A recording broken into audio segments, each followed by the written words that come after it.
লেখিকা সুচন্দ্রা চক্রবর্তীর blood relation. এটা কিন্তু প্রথম পর্ব নয়, সমস্ত পর্বকে একসাথে করে একটি গল্পে রূপান্তরিত করা হয়েছে। তাহলে শুরু করা যাক আজকের গল্প। একের পর এক মিসক্যারেজের পর মানসিক স্থিতি হারিয়ে ফেলেছিল আরাধ্যা। সেই সময় ওর স্বামী অরুণাভ ওর কোলে এনে দিয়েছিল সেই ফুটফুটে 2 মাসের শিশুপুত্রকে। অরুণাভ সেদিন যখন অফিস থেকে ফিরছিল বেশ রাতে, হঠাৎ ঝোপের পাশে কচি গলায় কান্না শুনতে পেয়েছিল ও। সঠিক সময় ওখানে দৌড়ে না গেলে সেদিন শিশুটাকে হয়তো পথের কুকুররা টেনে নিয়ে যেত। পথের কুকুরগুলোকে তাড়িয়ে শিশুটিকে পরম স্নেহে বুকে তুলে নিয়েছিল অরুণাভ। শিশুটিও অরুণাভর কোলে এসে থামিয়ে দিয়েছিল কান্না, যেন অরুণাভ তার পরম আত্মীয়। শিশুটিকে বুকে আঁকড়ে সেই প্রথম মাতৃসুখ লাভ করেছিল আরাধ্যা। শিশুটির খিলখিল হাসি, জুলজুল করে তাকিয়ে থাকা আদুরে চোখ এক নিমেষে হতাশার ঘূর্ণি থেকে টেনে তুলে এনেছিল আরাধ্যাকে, ফিরিয়ে এনেছিল জীবনের মূল স্রোতে। আর কয়েকটা দিন দেরি হলে হয়তো আরাধ্যার স্থান হতো কোনো অ্যাসাইলামে। কপালে চুম্বন করে আরাধ্যা তার নাম রাখল আরব। কেটে গেছে 3টে বসন্ত, আবার নতুন প্রাণ জন্ম নিয়েছে আরাধ্যার গর্ভে। কিন্তু গর্ভের শিশুর থেকে আরবের প্রতি আরাধ্যার টান অনুভব করে বেশি। তার কণ্ঠেই যে প্রথম মা ডাক শুনেছে ও। আর তাছাড়া বছর 3 আগের 4 বার মিসক্যারেজের পর ইচ্ছে করেই আরাধ্যা বা অরুণাভ নিজেদের বেশি জড়াতে চায় না অনাগত শিশুর সাথে। সম্পর্কের সুতোর টান যত বেশি, ততই সেই সুতো ছিঁড়ে যাওয়ার যন্ত্রণাও বেশি। কিন্তু এবারে আর ঈশ্বর নিরাশ করলেন না।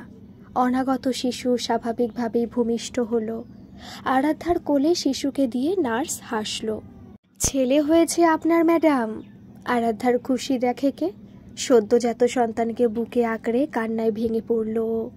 কেবিনের বাইরে অপেক্ষারত অরুণাভর কানে সুখ সংবাদ পৌঁছতে দেরি হলো না। আরবকে কোলে নিয়ে হাসি মুখে বলল, তোর ভাই হয়েছে রে আরব। কিন্তু কয়েকদিনের মধ্যেই আরাধ্যার মধ্যে দেখা গেল অদ্ভুত পরিবর্তন। সদ্যজাত শিশুপুত্রের নাম রাখা হয়েছে রায়ান।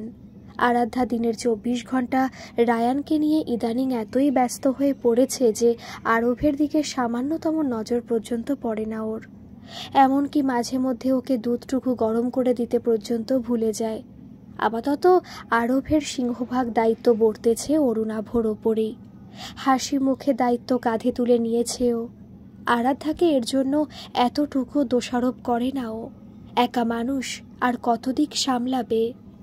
কিন্তু একদিন অরুণাভ সত্যি বিরক্ত হলো আরাধ্যার ওপর। রায়ানকে ঘুম পাড়াতে এতই মত্ত ছিল ও যে কখন যে পাশ থেকে আরব ঘুম থেকে উঠে নেমে পড়েছে খাট থেকে তাও খেয়ালই করেনি। হঠাৎ তুম করে একটা শব্দে হুঁশ ফেরে আরাধ্যার। আধো ঘুমে আচ্ছন্ন রায়ানকে কোল থেকে সাবধানে নামিয়ে ও ছুটল সিঁড়ির দিকে। কিন্তু সিঁড়ির সামনে যেতে বিপদ। সিঁড়ি দিয়ে ছুটে নামতে গিয়ে আরও পা পিছলে পড়ে গেছে। কপাল ফেটে রক্তারক্তি কাণ্ড। তাড়াতাড়ি ওকে কোলে তুলে ঘরে ছুটে এলো আরাধ্যা। ঘুমন্ত রায়ানের পাশে ওকে তাড়াতাড়ি শুয়ে ফার্স্ট এড বক্সটা নিয়ে এলো। তাড়াতাড়ি কপালে ব্যান্ডেজ বেঁধে দিল আরাধ্যা। জল এনে ছিটিয়ে দিতে লাগলো চোখে মুখে। কিন্তু জ্ঞানহীন আরব একবারের জন্য কেঁদে উঠল না। ছুটে গিয়ে মোবাইল নিয়ে এসে ফোন করলো অরুণাভকে। এত কিছুর মধ্যে ঘুমন্ত রায়ান কাঁচা ঘুম ভেঙে চিৎকার করে কেঁদে উঠল। আরবকে ছেড়ে সাথে সাথেই রায়ানকে বুকে নিয়ে ভোলাতে লাগলো আরাধ্যা। অরুণাভ এসে এই দৃশ্য দেখে রেগে কাই। আরবের মাথার চোটটা এতটাই গভীর যে ব্যান্ডেজ জড়ানো সত্ত্বেও চুইয়ে রক্ত পড়ছে। সেই রক্তে ভিজে গেছে বিছানার চাদর। দেখেই চেঁচিয়ে উঠল অরুণাভ, ছেলেটার দিকে একবারও তাকিয়ে দেখেছো আরু? ওর কথার ধরনে রেগে গেল আরাধ্যাও। তাকায়নি তো কপালে ব্যান্ডেজটা বাঁধলো কে শুনি? দেখছো না আমার বাচ্চাটা কাঁদছে? বেশিক্ষণ কাঁদলে শরীর খারাপ হবে না ওর? হবে আরু, ওটা ফিউচার টেন্স। আর আরব অলরেডি ইনজিওর্ড। ঠিকভাবে ব্যান্ডেজটা পর্যন্ত লাগাওনি। ফোনে শুধু বললে ও পড়ে গেছে। এরকম মারাত্মক যে অ্যাক্সিডেন্ট হয়েছে সেটা জানানোর প্রয়োজন মনে হয়নি তোমার? আরাধ্যা কিছু বলতে গেল, কিন্তু ওকে থামিয়ে দিয়ে অরুণাভ বলল, তুমি বদলে গেছো আরু, অনেকটা বদলে গেছো রায়ানের জন্মের পর। বদলে গেছি মানে? অরুণাভ আরবের বয়স 3 বছর পেরিয়ে গেছে, আর রায়ান সে দুধের শিশু মাত্র। রায়ানের দিকে আমার নজর বেশি থাকবে, সেটাই স্বাভাবিক নয় কি? শুধু কি সেটাই কারণ আরু, নাকি আরব তোমার গর্ভে জন্ম নেয়নি সেজন্য? বাহ, ভালো বললে। এতদিন এই ছেলের জন্য কম করেছি আমি, আজ একটুখানি পড়ে গেছে বলে? তোমার সাথে কথা বলা মানে সময় নষ্ট। আরবকে কোলে তুলে নিল অরুণাভ। আমি ওকে নিয়ে হসপিটাল যাচ্ছি, তুমিও কি যাবে আমার সাথে? না, কথা কাটাকাটি চলবে? পারবো না, আরব তো তোমারই ছেলে, আমি তো ওকে সন্তান মনেই করি না। আর তাছাড়া রায়ানকে ঘুম পাড়াতে হবে, এত রাত পর্যন্ত জেগে থাকার অভ্যেস ওর নেই। আরাধ্যার দিকে একরাশ ঘৃণা নিক্ষেপ করে আরবকে নিয়ে বেরিয়ে গেল অরুণাভ। এরপর থেকেই আরব আর রায়ানের প্রতি আরাধ্যার দৃষ্টিভঙ্গির পার্থক্যটা ক্রমশই প্রকট হয়ে উঠতে লাগলো। ক্রমে ক্রমে পরিস্থিতি এমন হতে শুরু করলো যে বাড়িতে একটা কাচের গ্লাস ভাঙলেও সেই দোষটা গিয়ে পড়তো আরবের ওপর। দিনের পর দিন আরাধ্যার এই এক চোখামিটার নজর এড়াতো না অরুণাভরও। মনে মনে ঘৃণা করতে শুরু করলো ও আরাধ্যাকে। দাম্পত্য কলহ ক্রমেই বাড়তে লাগলো। অরুণাভর সাথে সম্পর্কের অবনতির জন্য আরাধ্যা দায়ী করতে লাগলো আরবকেই। শিশু রায়ানকে কোলে নিয়ে মাঝে মধ্যে বিড়বিড় করে আরাধ্যা বলতো, কটা বছর আগে কেন এলি না বলতো তুই? তাহলে তো আর ওই অজাতটাকে আস্তাকুর থেকে তুলে এনে আমার কোলে দিত না তোর বাবা। জঞ্জালটাকে ওর নিজের বাপ মা কাছে রাখতে চায়নি, তাই তো ফেলে দিয়ে গিয়েছিল। সেই আবর্জনাটাকে নিজের ছেলের মতো সোহাগ করতে হবে আমায়? মগের মুলুক পেয়েছে তোর বাবা?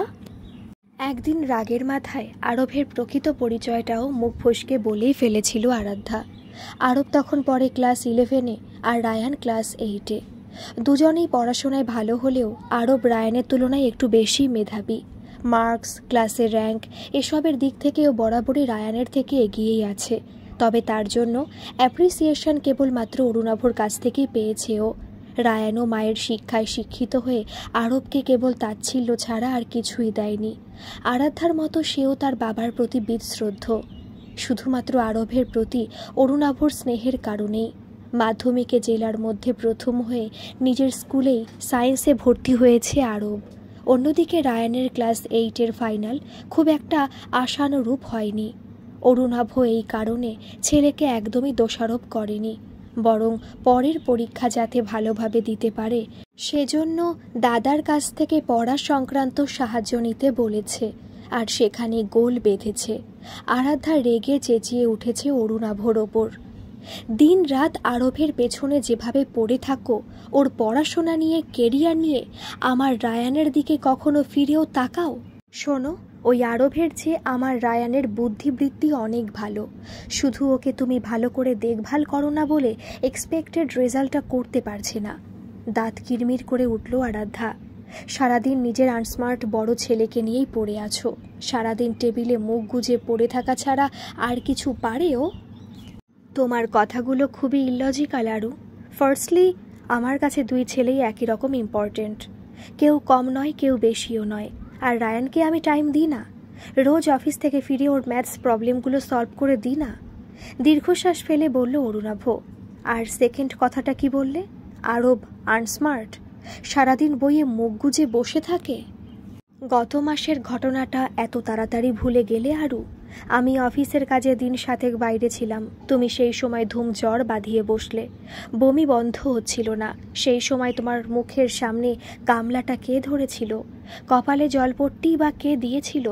রাত 1টার সময় কে বাড়ির বাইরে বেরিয়ে পড়েছিল ওষুধের খোঁজে? কিছু মনে নেই তোমার? আরে রাখো রাখো, সেই সময় বাড়িতে তুমি ছিলে না। ও ছাড়া এসব আর কে করতো শুনি? রায়ান বাচ্চা ছেলে, ওর বয়স হয়েছে এত ঝক্কি সামলানোর? না না, রায়ান তো শিশু। আরবি বড্ড তাড়াতাড়ি বড় হয়ে গেছে আরু না? বেশি আদিক্ষেতা করো না বুঝলে? ওর আসল পরিচয়টাও ভুলে যেও না।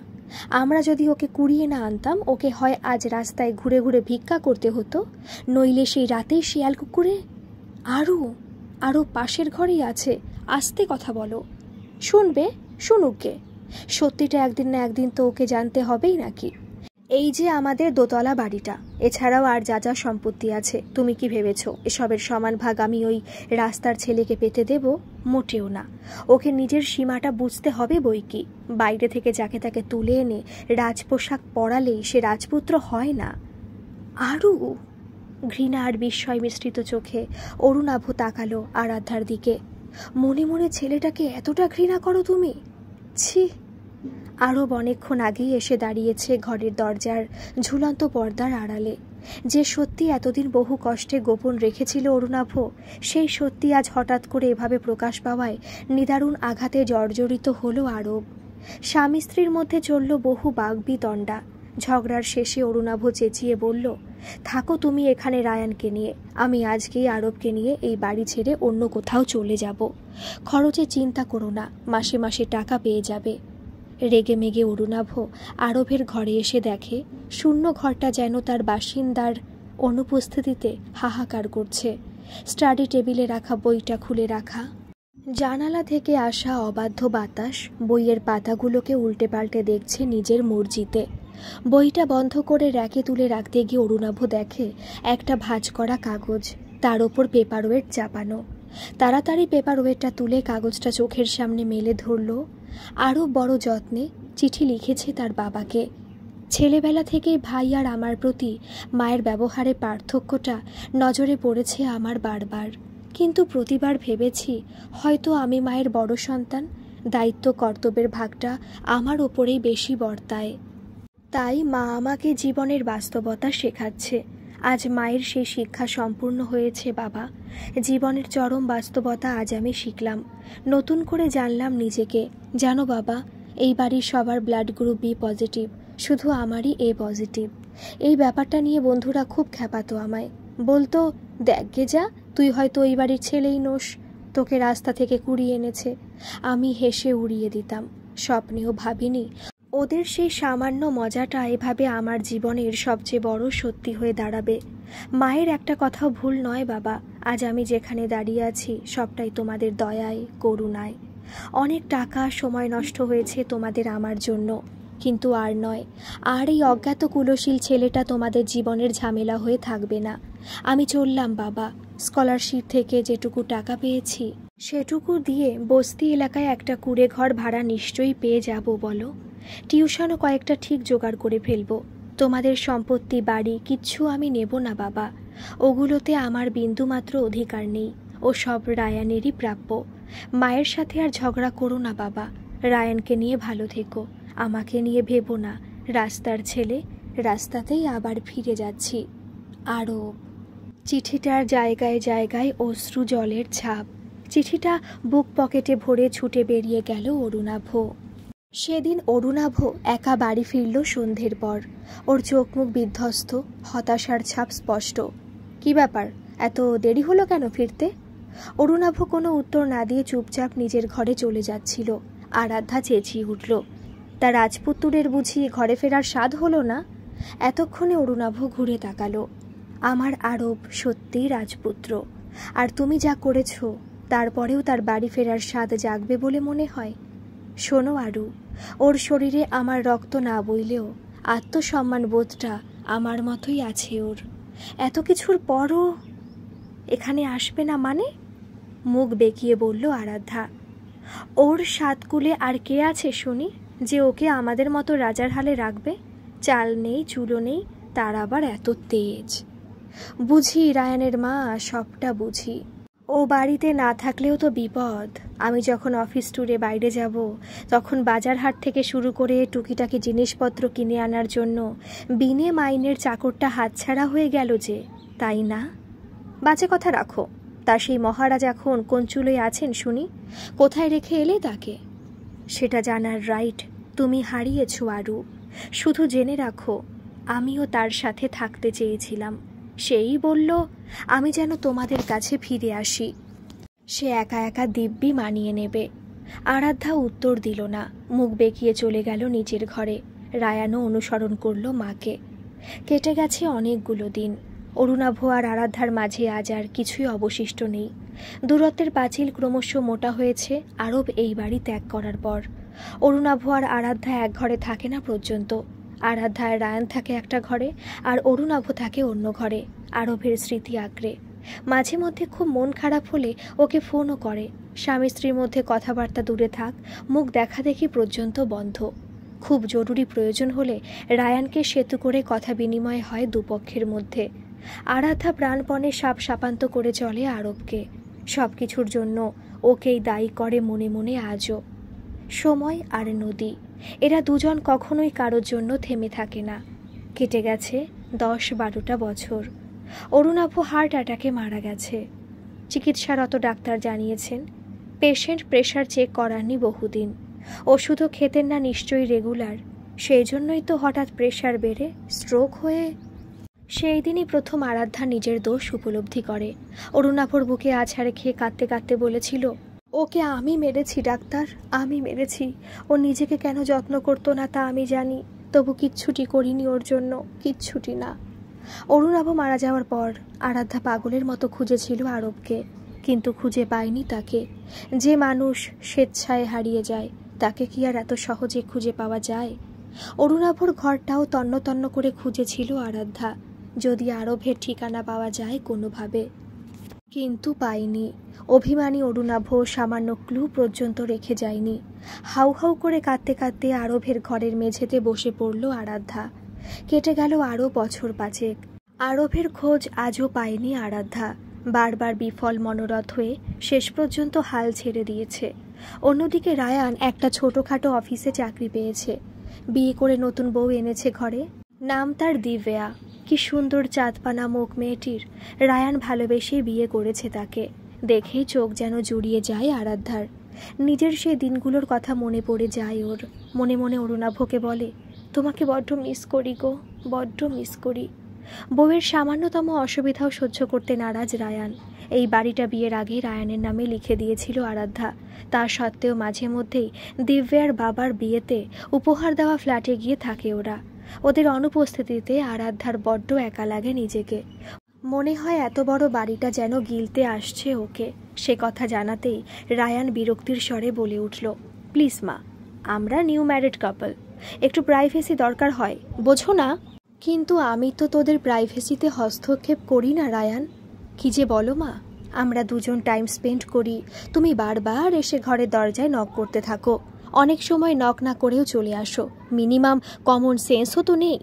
প্রিয় সন্তানের মুখে এমন কঠিন কথা শুনে সহসা বাক্যহারা হয়ে গেল আরাধ্যা। আমি তো তোদের খাবার পৌঁছে দিয়ে আসি ঘরে, তোরা দোতলায় থাকিস, একতলা থেকে ডাকলে সবসময় শুনতে পাস না, তাই তো। মা please try to understand, Divya তোমাদের জেনারেশনের মেয়ে নয়। আজকালকার মেয়েরা শ্বশুরবাড়িতে একটু ফ্রিডম চায়। সর্বক্ষণ তুমি রায়ান রায়ান করলেও বিরক্ত হয়। একটু থেমে বলল রায়ান, আমাদের খিদে পেলে আমরা নিজেরাই নিচে এসে খেয়ে নেব, তোমাকে বারবার ডাকতে যেতে হবে না সিঁড়ি ভেঙে। আমি তোকে ডাকলে দিব্যা বিরক্ত হয়? হ্যাঁ মা, একই কথা আর কতবার শুনবে বলো তো? রায়ান আর দাঁড়ায় না, কাঁধে ব্যাগ ঝুলিয়ে অফিসে রওনা দেয় ও। হতাশ আরাধ্যা কোনো রকমের চেয়ারে বসে পড়ে। দোতলা থেকে তখনও শোনা যাচ্ছে নানা রকম শব্দ। দিব্যা ল্যাপটপে ওয়েব সিরিজ দেখছে, কিন্তু সেই শব্দটা বড্ড ফিকে হয়ে গেছে রায়ানের শব্দের কাছে। ওর মনে পড়ল ওর নিজের বিয়ের পরবর্তী জীবনের ঘটনাগুলো। অরুণাভ ছিল যৌথ পরিবারের সন্তান।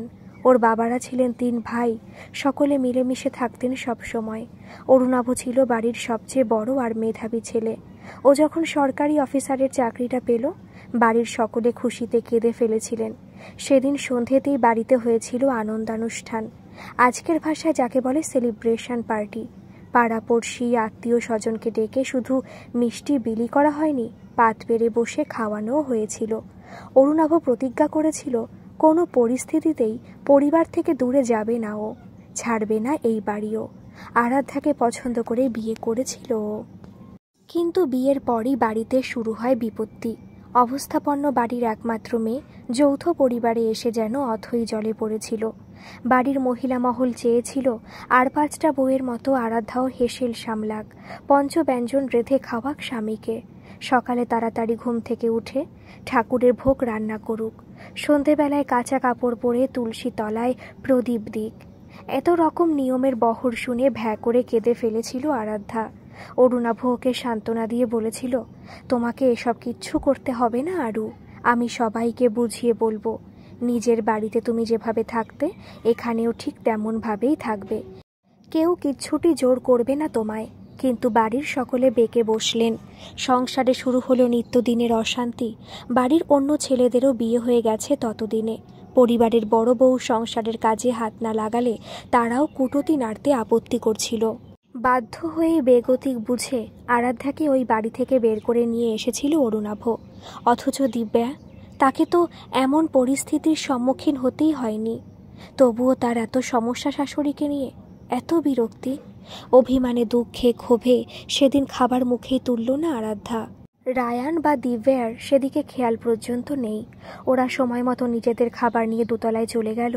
আরাধ্যা যে দাঁতে কুটোটি না কেটে বিছানায় শুয়ে আছে জানতেই পারল না ওরা। অভুক্ত পেটে শুয়ে শুয়ে দেওয়ালে টাঙানো অরুণাভর ছবিটার দিকে তাকালো আরাধ্যা। মনে হলো অরুণাভ যেন ব্যঙ্গের হাসি হাসছে ওর দিকে তাকিয়ে। বলছে, কি আরু, এই ছেলের জন্যই একদিন লড়াই করেছিলে না? আজ সে তোমার সামান্য খোঁজটুকুও রাখে না। ক্রমে ক্রমে পরিস্থিতি আরও জটিল হতে লাগলো। দিব্যা সন্তান সম্ভবা হয়েছে। রায়ানের কাছেও কাঁদো কাঁদো গলায় আবদার করেছে, বাচ্চা টাচ্চা হলে তার জন্য তো আলাদা ঘর দিতে হবে। তোমার মা কতকাল এই বাড়িটা আগলে বসে থাকবেন শুনি? দিব্যার চোখের জল কোনোদিনই সহ্য করতে পারে না রায়ান। সোজা মায়ের কাছে গিয়ে জানালো প্রস্তাবটা। কি বলছিস বাবা, আমাকে ওল্ড এজ হোমে পাঠিয়ে দিবি? মা প্লিজ, এমনভাবে বলছো যেন তুমি কোনো বাচ্চা আর তোমাকে কোনো বোর্ডিং স্কুলে রেখে আসা হচ্ছে। আর ওখানে তোমার মতো হাজারো বয়স্ক মানুষ আছে, তাদের সাথে তোমার দিব্যি সময় কেটে যাবে। এখানেই বরং তোমার কথা বলার লোক নেই। কি বলছিস রায়ান, দুদিন পর আমার নাতি কিংবা নাতনি হবে, আমি তার সাথে সময় কাটাবো, সেটাই তো বেশি ভালো হবে। না, হবে না মা, তোমার বয়সটা ভুলে গেছো তুমি। একটা দামাল শিশুকে সামলানো আমার মতো বুড়ির কম্য নয়, তাই তো? হ্যাঁ তাই, আমরা আয়া রাখবো বাচ্চার জন্য, তোমাকে ভাবতে হবে না। তাছাড়া এখন তোমার বয়স হয়েছে, 24 ঘন্টা তোমাকে নজর রাখা উচিত। আর ওল্ড এজ হোমে গেলে এই সব তুমি পেয়ে যাবে। ওখানে ডাক্তারও রেগুলার চেক আপ করতে আসেন। আসুক গে, রুখে দাঁড়ালো আরাধ্যা। তবু আমি এই বাড়ি ছেড়ে কোথাও যাব না। যদি মরতেই হয় এই বাড়িতেই মরব। তুমি যদি একান্তই বাড়ি ছাড়তে না চাও তাহলে অন্য ব্যবস্থা নিতে হবে। সেটাই চাও তুমি? চাও আমি আইনের দ্বারস্থ হই? কী সব বলছিস উল্টোপাল্টা? উল্টোপাল্টা কেন হবে মা? তুমি নিজেই এই বাড়ি আমাকে লিখে দাওনি? কঠিন স্বরে বলল রায়ান।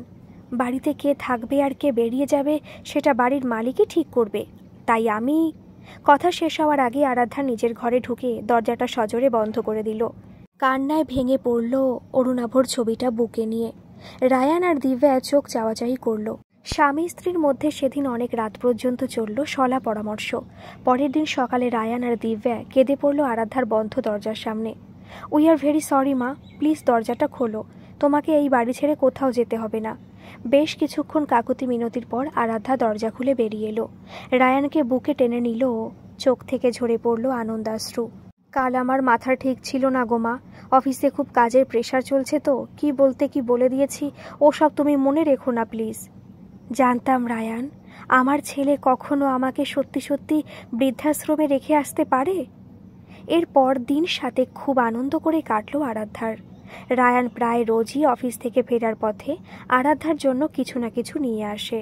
কোনোদিন মায়ের পছন্দের কচুরি, কোনোদিন শাড়ি, কোনোদিন ঘড়ি, কোনোদিন বা নতুন জুতো। এরপর একদিন সকালে রায়ান আরাধ্যার ঘরে এসে বলল, তৈরি হয়ে নাও মা, আমরা একটা জায়গায় যাব। কোথায়? মুকুটমণিপুর। সত্যি? আনন্দে চোখ চিকচিক করে ওঠে আরাধ্যার। বাবা চলে যাওয়ার পর কতদিন তুমি বাড়ির বাইরে বেরোনি বলো তো? আজ বেরোবে।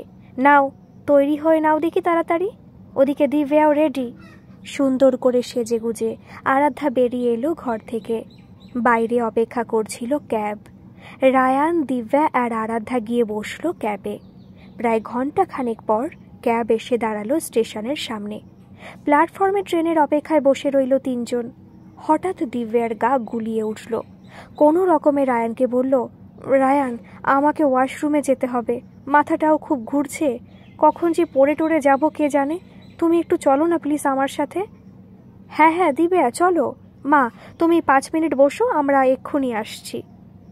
রায়ান দিব্যাকে নিয়ে চলে গেল ওয়াশরুমের দিকে। আরাধ্যা একা একা বসে রইল। পাশে রইল ওর লাগেজ।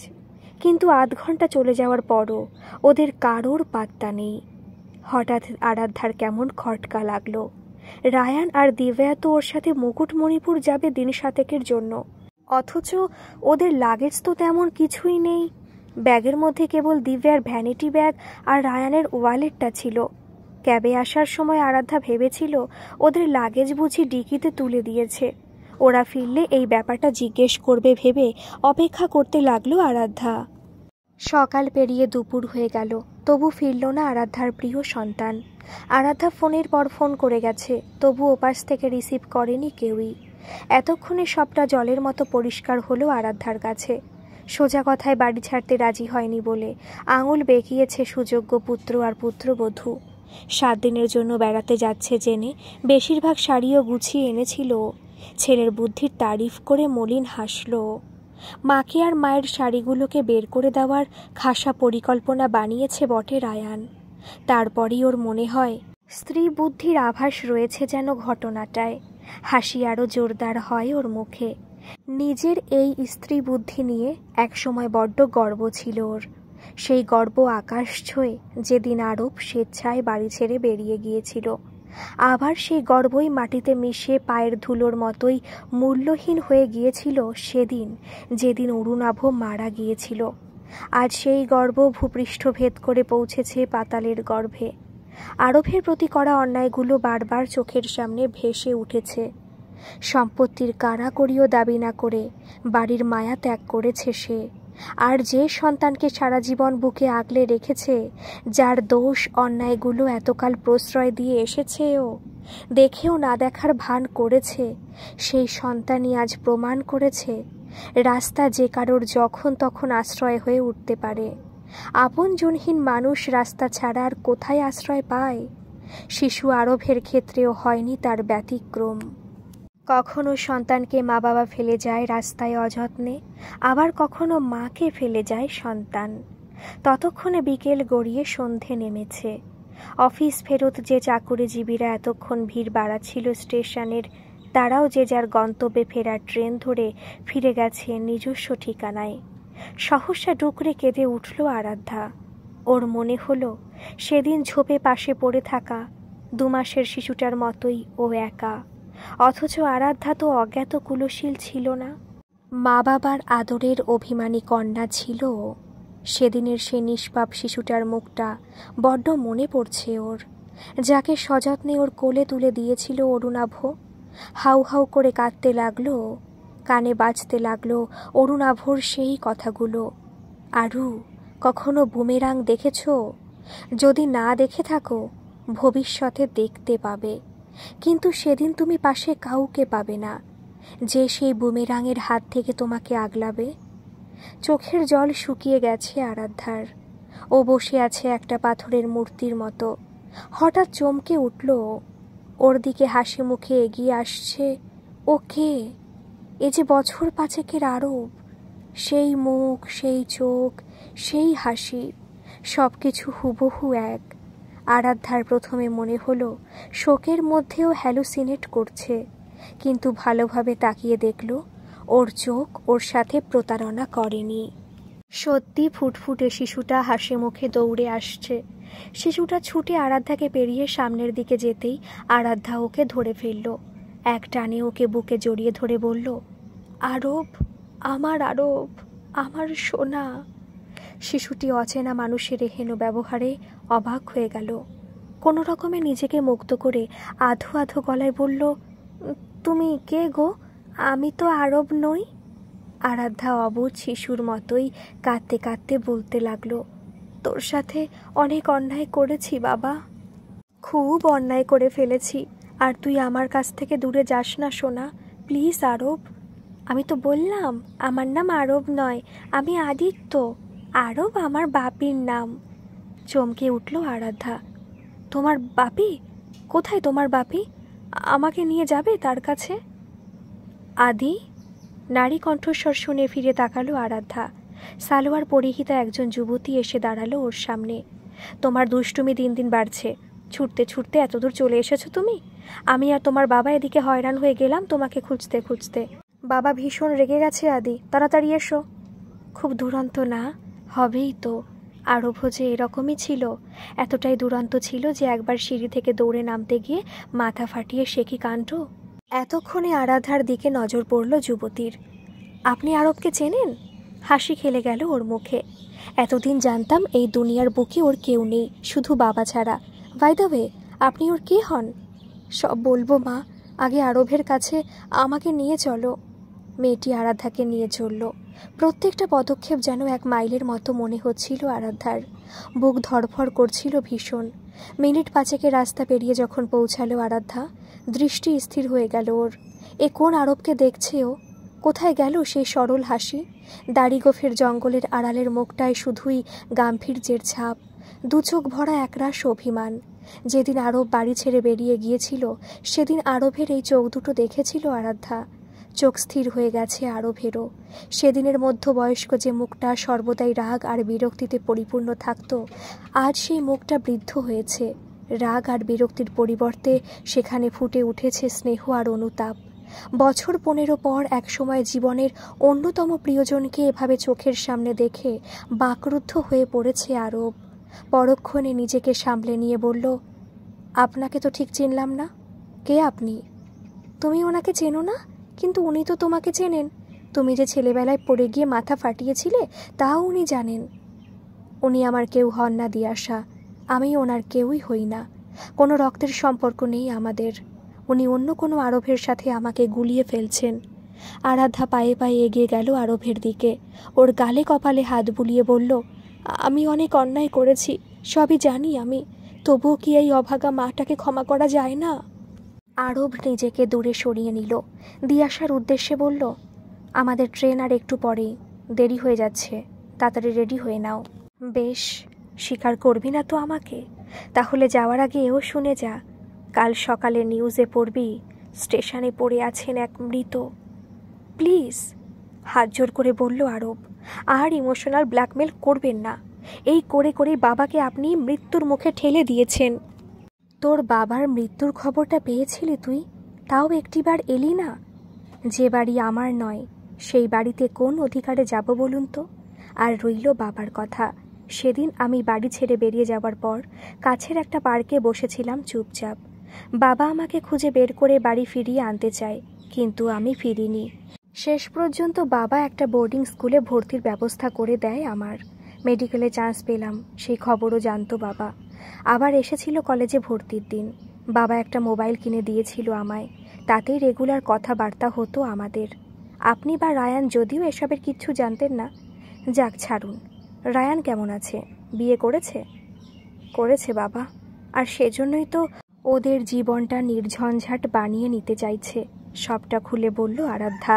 মায়ের কষ্টের কথা শুনে শেষ পর্যন্ত আরব আর মুখ ফিরিয়ে থাকতে পারেনি।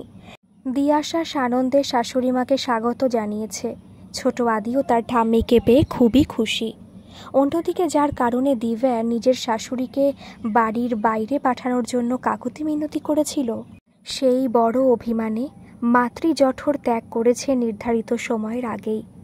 একের পর এক মিসক্যারেজের ডিপ্রেশনের ঘূর্ণিতে তলিয়ে যেতে লাগলো দিব্যা। সাইকোলজিস্টের পরামর্শে অনাথ আশ্রম থেকে একটি ফুটফুটে কন্যা শিশু দত্তক নিয়েছে রায়ান। তুলে দিয়েছে দিব্যার কোলে। আজ মানসিক দিক দিয়ে অনেকটাই স্থিতিশীল দিব্যা।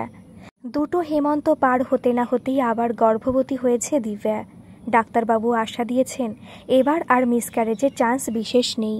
সুস্থভাবে জন্ম নেবে অনাগত শিশু। গল্পটি যদি ভালো লাগে তাহলে প্লিজ একটা সাবস্ক্রাইব করে আমার পাশে থাকবেন। ধন্যবাদ।